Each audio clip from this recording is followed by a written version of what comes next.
Hey, what's going on, everybody? Movie Phantom here, and yes, it's Tuesday, and it's the top 3. Bam! Well, it's the top 3. It'll be top 3 this week. Now, last week, I did a little different question. I asked everybody out there, if you were to make your own chess set, you know, what horror icons would you use to populate the board? That's the easiest way to say something like that. I think I worded it differently last time, but you guys knew what I meant. And yes, got some responses, got some awesome responses, I might add. Because when I did mine, I literally just did mine basic. I was just like, one side, and I just have me on both, whatever. But you guys went above and beyond, like you guys always do. Thank you very much. And yeah, you guys went ahead and gave me both sides of the board. So here we go. Ghostface Kid 101 hit me up first. Now he went old school versus new school, which I thought was fucking awesome. For his pawn, he had the Wolfman. Interesting. I mean, don't get me wrong, that's an awesome pick, but it's like, oh man, the Wolfman, really?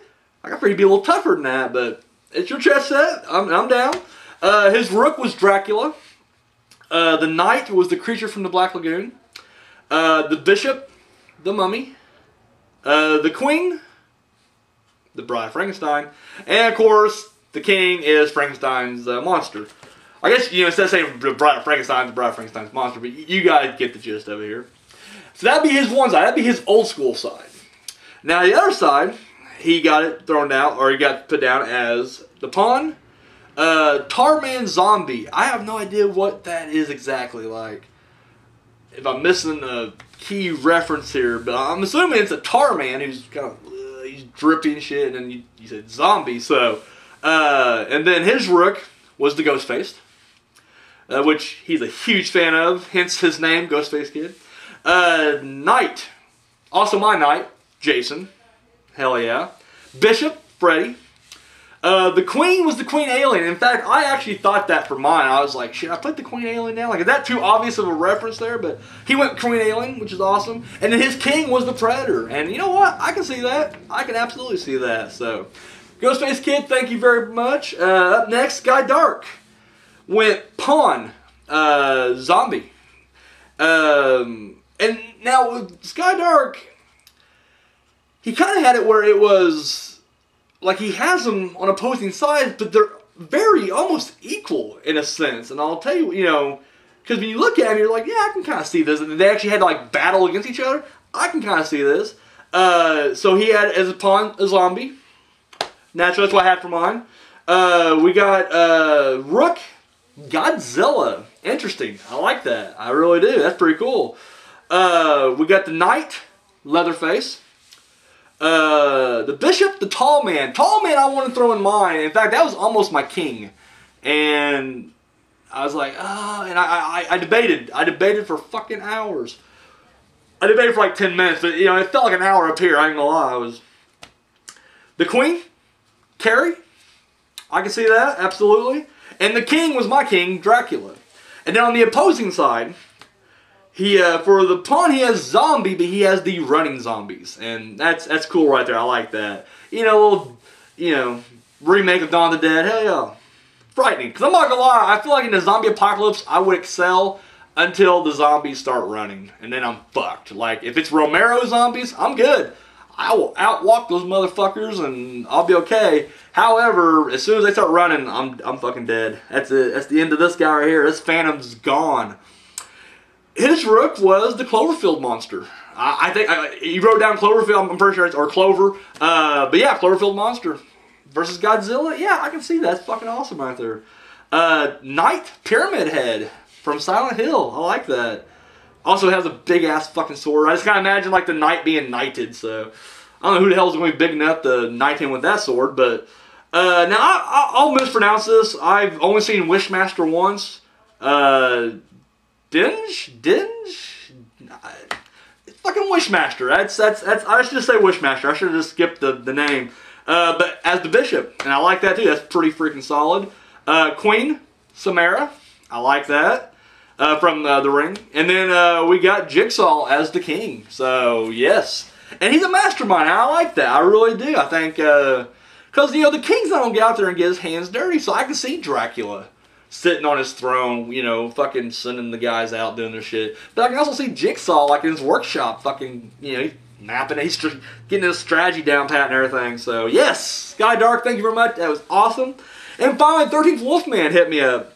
And, yes, really dug his. The Pawn, Rosemary, from Rosemary's Baby, which I just reviewed this past Saturday. I thought it was kind of coincidental right there. But, yeah, really dug that. Really interesting there. I just see a bunch of little Rosemaries with a knife, kind of, you know, ready to go at it. The Rook, and he went like I went with having a place, you know. He went with Frankenstein's Castle, which iconic as hell right there. So, yeah, I can definitely see that. We got his knight was Ash. And I see exactly where you went there, because, you know, you even made the comment, you know, you feel like you're going to get some heat because everybody was, you know, put them as the king. But at the same time, I see exactly, because I'm not going to lie, I would have went, you know, king with Ash. But when I saw who your king was, it made perfect sense. So, yeah, I was all for it. His bishop was the Wolfman. The queen was Nancy from Nightmare on Elm Street. I'm digging that. And Van Helsing was his king. I should have said, I'm sorry, I didn't even say this at the top of the bat. This was like the good side. Like, instead of having villains versus villains, he had heroes versus villains. And so Van Helsing was his king. So, yeah, I'm sorry, I should have probably clarified that right off the bat. So, yeah, and of course, you know, he threw Wolfman on the good side just because, I mean, let's face it, it's not his choice, you know, to go out and turn into a wolf and tear everybody up. I mean, he was a good guy at heart, you know, so very sympathetic character. So, yeah, no, absolutely, it makes perfect sense. On the villain side, he has the Pawn as a zombie. I like that. His Rook was the Sawyer house from Texas Chainsaw Massacre. Yes, another just iconic looking house. So he was going to go Psycho, but I like the Sawyer house better. Then for his knight, he has Pinhead. Which, once again, I can see, I know he said that, you know, everybody's going to say he's king, but I'm like, I think as far as villains go, unless if you're going straight up Satan, he really is. He would be up there. But once again, I like how you set it up here. I like who Van Helsing's going up against, you know, in the king section. So Pinhead works perfectly as the knight. His bishop was the tall man. So yeah, dug that. And then we got my own chicken scratch over here. Oh yeah, shit. Santanico Pandemonium. Salma Hayek from Dusk Till Dawn as the queen. I like that. And then finally we got Radu from the Subspecies series as the king. And yes, that was freaking awesome as well. So guys, thank you. I really enjoyed this. I guess you can call it question of the week. I don't really want to steal the title question of the week. That's the 13 Wolfman stuff. But yeah, I dug doing this a little differently. A little change of pace from the top 3. But we return to the top 3. With, we're doing top 3 horror films where the animals attack. That's right, when nature runs amok. Oh, I love those kind of movies. Now, I'm not going to be a stickler here. They could be genetically enhanced, you know, animals. They could be regular animals. If you want, or, you know, just animals who just get pissed off for no reason and decide to go after them. You know, once again, I'm not a stickler for top 3. You guys do what you want to do with it. My top 3 is as such, at number 3, I go Anaconda. I'm a big fan of giant snake movies anyways, and typically they're usually always fucking cheesy sci-fi channel fucking movies. With the exception of Anaconda. Anaconda, now I'm not saying Anaconda is like a great film, of course, but it is a personal favorite of mine. In fact, it was one of the, when we first got a theater in this small town, in '97 of all, you know, times, there was a theater previous to that, but then they all went out of business. So there was a big chunk of my childhood where there was just no theater at all. And then we get 2 of them that sprung up within like a year of each other. But anyways, the first movie I saw there was Anaconda. And it, oh dude, it was awesome. And it was the first time that I realized, because I mean I was a kid, it was '97, so I was probably, I don't know, 12 years old? I think I was 12.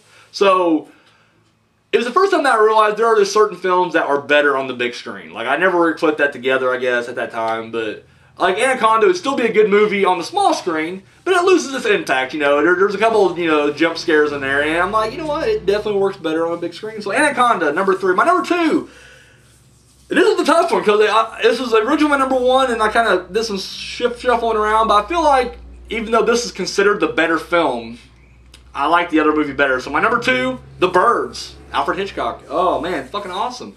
Yeah, I just love it, man. It's just one of those movies that just to me is just damn near fucking perfect. Love it. So my number one, like what took out, you know, the birds, you may ask. And you know what? We're going to the water and you're thinking, well, clearly it has to be Jaws. No, it's not Jaws. I'm sorry, I know, I'm in the minority here. I like Jaws. Jaws is a good movie. It's just not one of my favorites. It's further down that list than it is on most people's list. For me, my number one when animals attack movies is Deep Blue Sea. Oh, I fucking love Deep Blue Sea. Oh, dude, it's just incredible.